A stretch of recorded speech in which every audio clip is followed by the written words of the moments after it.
Here's my short and sweet review of the new Robert Duvall, Bill Murray movie Get Low, directed by Aaron Schneider. So let's get to it.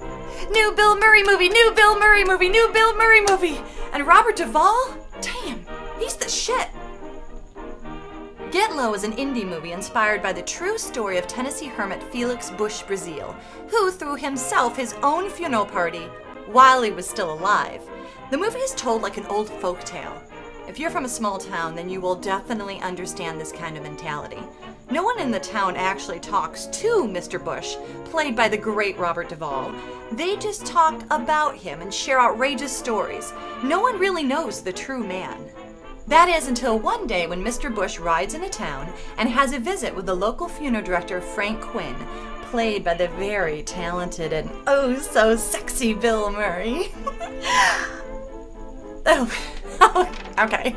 So he's not so sexy in this particular movie, but then again, it's a period piece. I mean, he's a genius, but I challenge anyone to be particularly sexy in a period piece. But he does wear this very adorable little bowler cap. Is it hot in here? Or is it just...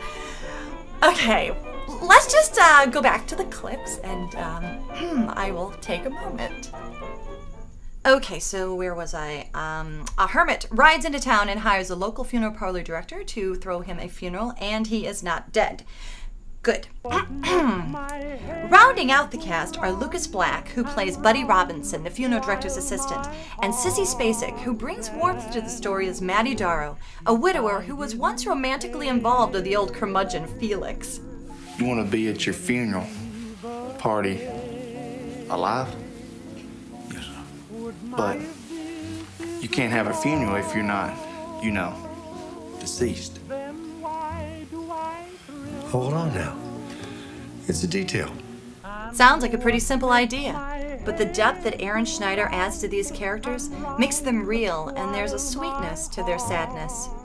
As I watched the movie, I felt like I knew these people, that I grew up with them, and maybe at one time I was like a neighbor passing along a tall tale about someone we really didn't know much about. This is a kind of comedy that leaves you a little misty-eyed and reveals just a tiny bit of truth about ourselves. Oh, and then you throw in Alison Krauss for good measure. She can make anybody cry. So now it's time for me to get low. I predict Robert Duvall will win his second Oscar for this movie. And that's definitely sexy. So with you